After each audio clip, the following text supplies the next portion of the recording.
हाय, मैं हूं सनी हिंदुजा और आप देख रहे हैं बॉलीवुड हेल्पलाइन। और मुझे समझ में आया कि कितना इम्पोर्टेंट और कितना ज़रूरी है और कितने जर्नलिस्ट कितने बड़े होते हैं जो अपने आप को बाद में रख के पहले देश को या सोसाइटी को या कम्युनिटी को पहले रखते हैं। फिर अपना किरदार भी बहुत बढ़िया है और बहुत इंपॉर्टेंट है और कितनी इंपॉर्टेंट चीज़ें करता है, उसके कितने अलग अलग sacrifices. There was a different shade to it all together. I hadn't done something like this. Hello and hi, you are watching Bollywood helpline and this is Ayush Tiwari. माँ बाप, प्यार, दोस्ती, इन्हें अपने ड्रीम्स के लिए सैक्रिफाइस करना इज नॉट वर्थ इट। सपना, ड्रीम, जुनूनियत, पैशन, जब शब्दों को मैं निचोड़ता हूँ, जो बूंदे गिरती उन बूंदों के रस से जो अपने अभिनय में लाया और फिर हम सभी को जो संदीप भैया दिया, उसके बाद तो भाई ऐसा फायर हो गया ना माहौल की हर जगह रील्स, नाम। और आप किसी भी फिल्म प्रमोशन में चल जाए, किसी सीरीज में चल जाए, बिना संदीप भैया की आवाज़ के आप पीछे नहीं आएंगे। और ये एक बन गया है सर, ये देखकर बहुत अच्छा लगता है। इसके लिए बहुत बहुत सारी congratulation sir. Thank you Ayush. मैं बस चाहता हूँ कि धागा ये टूटे ना। और ये धागा सर सदा बना रहेगा, क्योंकि आपका उतना प्यार हमारे साथ है, उतने आपके कैरेक्टर है हमेशा। कि बस ये होता है कि जब हम इन सभी चीज़ों से जब निकलते हैं ना, तभी आप फिर से कुछ नया लेकर आ जाते हो। और इस बार भी वैसी ही द रेलवे मैन में आप कुछ नया लेकर आए हो। और सबसे ज़्यादा मुझे पसंद वाली चीज़ ये है कि इस बार मैं बैठा खुद ऐसे इंसान के साथ हूँ जो मेरा किरदार निभा रहा है, क्योंकि वो भी कहीं ना कहीं पत्रकार है। और जब हम ऐसे कोई कैरेक्टर को देखते हैं तब लगता है कि हाँ, कि यार जो कर रहे हैं ना सही कर रहे हैं। और आपसे बहुत उम्मीदें जुड़ रहे थे, और जब आप करते हैं ना तो दिल को ऐसा लगता है हाँ, जो बसता है तार बसता है। हमेशा रोमांटिक के लिए तार नहीं बसते, कई बार ऐसे कैरेक्टर भी जब कुछ करते हैं तो मजा आता है। क्या बताएंगे अपने कैरेक्टर के बारे में जो बहुत ही ज़बरदस्त आप लेकर आए हैं? पहले तो बहुत बहुत धन्यवाद Ayush. Thank you so much इतने प्यार के लिए, और बहुत बहुत धन्यवाद। बहुत अच्छा लगता है सुन के। और दूसरी बात ये है कि ये मेकर्स को बहुत बहुत धन्यवाद है, उन्होंने इतना बढ़िया तरीके से लिखा है ये रोल और इतने बढ़िया तरीके से इसको शूट किया है, डायरेक्ट किया है। तो it's victory for the entire team. दूसरी बात, जैसा कि आपने कहा, ये जर्नलिस्ट हैं और अब तक ऐसा सुना था या देखा था, मिला था, लेकिन जब वो किरदार को प्ले किया तो उसकी अहमियत समझ में आई कि वो कितनी, जो पत्रकार है वो कितनी, उसकी भूमिका कितनी अहम है हमारे देश में, हमारी सोसाइटी में। क्योंकि उनके कंधे पे एक रिस्पॉन्सिबिलिटी है जो लोगों को सवाल खड़े करने पे मजबूर करता है। सही राह दिखाना उनका काम है। ये सत्य को उन्हें जनता के सामने लाना है। तो ये सारी रिस्पॉन्सिबिलिटीज़ हैं और वो सच्चे तरीके से निभाना, और वो सारी चीज़ें वो मैंने समझी इस रोल को तैयार करने के दरमियान। और मुझे समझ में आया कि कितना इम्पोर्टेंट और कितना ज़रूरी है और कितने जर्नलिस्ट कितने बड़े होते हैं जो अपने आप को बाद में रख के पहले देश को या सोसाइटी को या कम्युनिटी को पहले रखते हैं और उसके लिए मतलब सब कुछ न्यौछावर कर देते हैं। So that was really really amazing. और मैं बहुत खुश नसीब हूँ कि मुझे मौका मिला ये दर्शाने का और इससे काफ़ी कुछ सीखने का। Great. As an actor sir, आपको देख के ये चीज़ समझ में आती है कि एक एक्टर के लिए हमेशा कंसंट्रेशन, इमेजिनेशन, ऑब्जर्वेशन, ये तीनों चीज़ बहुत ज़रूरी है। इसके बिना एक वो किरदार को वो जस्टिस नहीं दे पाता, और वो तीनों चीज़ आपके अंदर अक्सर हमें नजर आती है। जब पहली बार ये स्क्रिप्ट, और इसके अलावा और भी बहुत चीज़ें जो हमें नज़र नहीं आती। तो अगर आप बता सकते तो अच्छी बात है। अगर कुछ नहीं, अभी के लिए इतना ठीक है। क्योंकि मेरे 3 ऑब्जर्व यही किया था कि भाई कंसंट्रेशन, ऑब्जर्वेशन, इमेजिनेशन। लेकिन हाँ, इसके अभी आगे लगती है तो फिर वो संदीप भैया आपके, तो उसके बारे में क्या कहूँ। लेकिन मैं आपसे जानना चाहूँगा, पहली बार जब स्क्रिप्ट आई तो आपने देखा कि कहानी भी इतनी ज़बरदस्त, ट्रू बेस्ड कहानी, जिम्मेदारी कहानी में अलग, और मेरा कैरेक्टर एक अलग जिम्मेदारी लेके चल रहा है। तो जब पहली बार स्क्रिप्ट पढ़ा तो क्या विचार आया सर सबसे पहली बार मन में? पहली बार जब स्क्रिप्ट पढ़ी तो I was just happy. And वो जो फीलिंग थी ना, मतलब हैप्पी इसलिए क्योंकि बहुत कम अच्छी स्क्रिप्ट्स पढ़ने को आती हैं, तो वो एक खुशी थी। और वो जो उसकी फीलिंग थी ना, जो पढ़ते जो महसूस की, वो अपने आप में बहुत ही सेटिस्फाइंग थी। तो पढ़ के ऐसा सुकून मिला, ऐसा लगा कि वाह, कोई चीज़ तबीयत से लिखी गई है। और फिर पहले जब मैंने स्क्रिप्ट का जो फील आया और वो जो सुकून आया, फिर मुझे समझ में आया, अरे फिर अपना किरदार भी बहुत बढ़िया है और बहुत इंपॉर्टेंट है और कितनी इंपॉर्टेंट चीज़ें करता है, उसके कितने अलग अलग sacrifices. There was a different shade to it all together. I hadn't done something like this. बहुत अच्छा लगा है, बहुत खुशी हुई, थैंक यू गॉड बोला कि भाई इतने अच्छी अच्छी चीज़ें ऑफ़र होती हैं, तो you only feel grateful and happy and just I grab this opportunity with both hands. Great sir.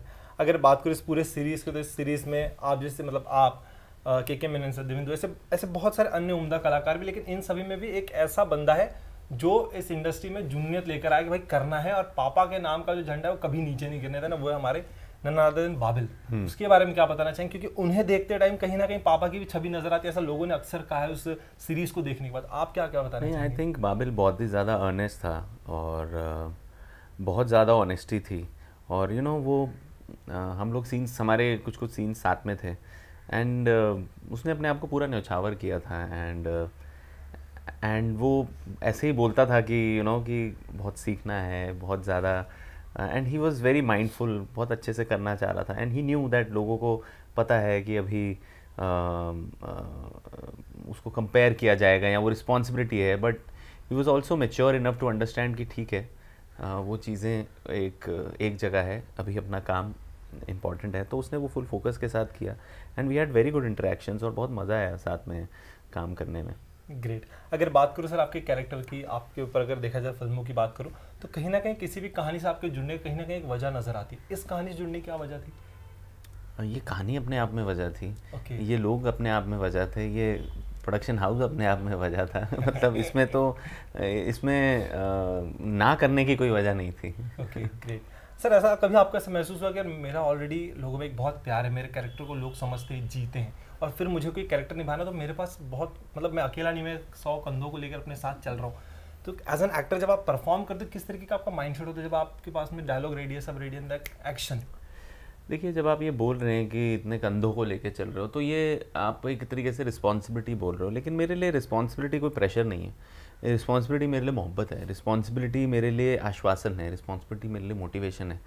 तो जब मैं सोचता हूँ कि इतने लोग हैं मेरे साथ, तो फिर वो आसान हो जाता है। और मुझे ऐसा पहले लगता था कि अब तक कुछ ही लोग देखते थे, छोटी मेरी फैमिली या फ्रेंड्स इतने ही थे, पर अब जो है इतने सारे लोग हो गए हैं, तो वो मेरे को ना और ज़्यादा मोटिवेशन देता है, और मुझे और ज़्यादा अपने पैरों पर खड़े रहने के लिए और सतर्क रहने के लिए एक मौका देता है। तो I feel only happy and I take this love, this responsibility as my motivation to better my self each day. Great.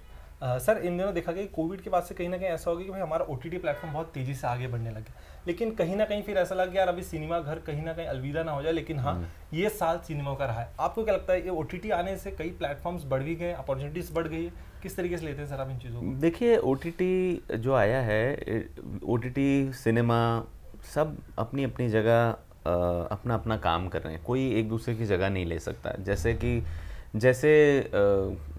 जैसे अलग अलग किरदार अपनी अपनी जगह लेके घूम रहे हैं, जैसे शाहरुख या सलमान दोनों काम कर रहे हैं ना, ऐसा थोड़ी कि शाहरुख आ गए तो सलमान नहीं चलेंगे, सलमान आ गए तो जैसे अलग अलग कम्युनिटीज़ में अलग अलग लोग साथ में जेल करते हैं, इसी तरह थिएटर जो है, फिल्में, OTT या चाहे आप प्लेस हों, सबकी अपनी अपनी अहमियत है और सबकी अपनी अपने बून्स हैं, सबकी अपनी अपनी पॉजिटिविटीज़ हैं। तो it is only a win win for the entire fraternity and the audiences कि उनको इतने सारे वैराइटीज़, इतने सारे ऑप्शंस OTT के ज़रिए मिलते हैं घर बैठे एक बटन क्लिक के। And at the same time film is an experience, उसका अलग कंपैरिजन ही नहीं है किसी से। It is like a celebration when you go and watch a film. तो and theatre which is an actor's medium, जो प्लेस हम करते हैं, वो एक अलग एक्सपीरियंस है। तो आप ये नहीं कह सकते, कंपेयर नहीं कर सकते, सबकी अपनी अपनी अहमियत है और सबकी अपनी अपनी जगह है। और OTT के लिए तो मेरे लिए बहुत ख़ास है, क्योंकि OTT की वजह से मुझे इतना अपना मुझे अपॉर्चुनिटी मिली, काम करने का मौका मिला, ऑडियंसेस का प्यार मिला, thanks to the OTT। It has been my stepping stone, so to say, कि वो कुसुम की तरह मेरा रॉकेट है ना, दूरी पे पहुंचाने के लिए, तो उसे भूलना नहीं है अपन को। ये पॉइंट जरूरी था। Thank you so much sir. लेकिन मैं आपसे ये चीज़ जानना चाहूँगा, आप बहुत ही उम्दा कलाकार है, जैसे मैंने देखा आपको, और मैं दिल से कह रहा हूँ, लेकिन कभी आपको ऐसा लगा कि यार मुझे अपने जॉनर से इस कैरेक्टर से थोड़ा बाहर निकल कुछ एक ऐसा ट्राई करना हो, कभी लगा हो कि यार हाँ मुझे ये ट्राई करना है, ऐसी स्क्रिप्ट चाहिए? मुझे तो ट्राई हर बार मैं ट्राई ही करता हूँ अलग अलग कैरेक्टर ऐसा जो हो कि यार ये करना चाहिए सनी भाई ने? मुझे देखो बायोग्राफीज़ बहुत पसंद है, कि किसी एथलीट की या किसी समबडी जो जैसे हमारे कोई भी स्पोर्ट्स हो गए या जो जवान हो गए हमारे, या कोई जो कमाल की डीड्स करते हैं ना बेसिकली, तो मुझे वो अच्छा लगता है कि किसी जो नहीं पता हो इतने लोगों को, या उन्होंने कितनी मेहनत से, कितनी शिद्दत से क्या क्या किया होगा, हमें नहीं पता होता ना। एक आदमी एक जगह पहुंचता है, उसके पीछे उसने क्या क्या किया है, क्या क्या सहा है, तो मुझे वो अच्छा लगता है। इस तरीके के अगर बायोग्राफीज वाले रोल होते हैं ना, तो लेट्स सी। कभी लगा कि ये बायोग्राफी एक बार मैंने करनी चाहिए, ये कैरेक्टर एक बार पकड़ना चाहिए? मेरे को एक रविंद्र कौशिक जी का एक कैरेक्टर है जो स्पाई थे, जो यहाँ से पाकिस्तान गए थे और फिर उन्होंने काफ़ी देश के लिए सेवा की थी। तो that is some role that I look forward to. उस पर अगर कुछ बने तो I would be excited to do. कहाँ वो OTT या फिर बड़ा पर्दा, क्या देखना पसंद करेंगे? जो मिल जाए। वैसे तो रॉकेट के बारे में मैंने सुन ही लिया, लेकिन फिर भी एक बार अगर नहीं, जहाँ मिल जाए, अच्छी स्क्रिप्ट, अच्छे लोग, वो फिर कहीं भी हो, वो चाहे OTT हो, फिल्म हो, जो भी हो, सर आँखों पर। ग्रेट। आपसे अभी बात करते टाइम में मुझे ऐसा लग रहा है कि भाई कहीं ना कहीं आप अभी भी किसी किरदार में, पत्रकार के किरदार में या कोई किरदार में ही है। जो शब्द है आपके पास में, मैं आपसे जानना चाहूँगा वर्ड्स ऑफ कलेक्शन कहाँ से लाते, कौन सी डिक्शनरी आपको जो शब्द की जो आपके पास है? ये जीवन है मेरी डिक्शनरी। क्या बात है, यहाँ भी एक भारी शब्द है, जीवन। आप उन ऑडियंस के लिए क्या कुछ कहना चाहेंगे जो अभी तक रेलवे मैन नहीं देखी, उन्हें किस तरीके से आप अपील करेंगे कि भाई चाहो क्या है इसमें जो आपको देखने के लिए मजबूर करेगा? मैं तो बस यही कहूँगा कि इतनी कमाल की कास्ट है, इतना बढ़िया प्रोडक्शन हाउस है, और इतनी बढ़िया कहानी है।